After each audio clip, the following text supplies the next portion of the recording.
ನಮಸ್ಕಾರ ವೀಕ್ಷಕರೇ, ನಾನು ನಿಮ್ಮ ಹನುಮಂತಪ್ಪ ಗುರೂಜಿ. ವೀಕ್ಷಕರೇ, ಇವತ್ತಿನ ವಿಷಯ ಆರೋಗ್ಯ ಬಾಧೆ. ಮನೆಯಲ್ಲಿ ಒಬ್ಬರಿಗೆ ತಪ್ಪಿದ್ರೆ ಇನ್ನೊಬ್ಬರಿಗೆ ಆರೋಗ್ಯದಲ್ಲಿ ಸಮಸ್ಯೆಗಳಾಗ್ತಾ ಇರ್ತದೆ. 4 ದಿವಸ ಚೆನ್ನಾಗಿರ್ತಾರೆ, ಮತ್ತೆ 4 ದಿವಸದಲ್ಲಿ ಮತ್ತೆ ಅದೇ ರಾಗ ಅದೇ ಹಾಡು. ಏನ್ ಮಾಡಬೇಕು ಅನ್ನೋದೇ ಗೊತ್ತಾಗ್ತಾ ಇರೋದಿಲ್ಲ. ಚಿಕ್ಕವ್ರಿಗೂ ಅಷ್ಟೇ, ದೊಡ್ಡವ್ರಿಗೂ ಅಷ್ಟೇ. ಮೇಲಿಂದ ಮೇಲೆ ಆಸ್ಪತ್ರೆಗೆ ಖರ್ಚು ಮಾಡತಕ್ಕಂತಹ ಒಂದು ಸಂಭವ ಜಾಸ್ತಿ ಆಗ್ತಾ ಇದೆ. ಇದಕ್ಕೆ ಒಂದು ಸರಳವಾದಂತಹ ಒಂದು ಪರಿಹಾರವನ್ನ ನಾನು ನಿಮಗೆ ಹೇಳ್ಕೊಡ್ತಾ ಇದ್ದೀನಿ. ನೋಡಿ ವೀಕ್ಷಕರೇ, ಆರೋಗ್ಯಕ್ಕೆ ಕಾರಕನಾಗಿರ್ತಕ್ಕಂಥದ್ದು ರವಿಗ್ರಹ. ಈ ರವಿಗ್ರಹ ಶಾಂತವಾಗಿರ್ಬೇಕು ಮತ್ತು ರವಿಗ್ರಹ ಯಾವಾಗಲೂ ಕೂಡ ಶುಭವಾಗಿರ್ಬೇಕು.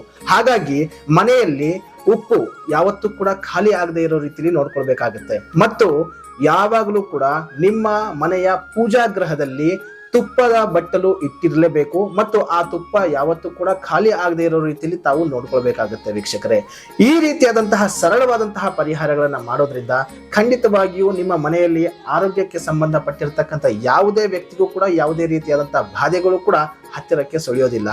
ನಮಸ್ಕಾರಗಳು.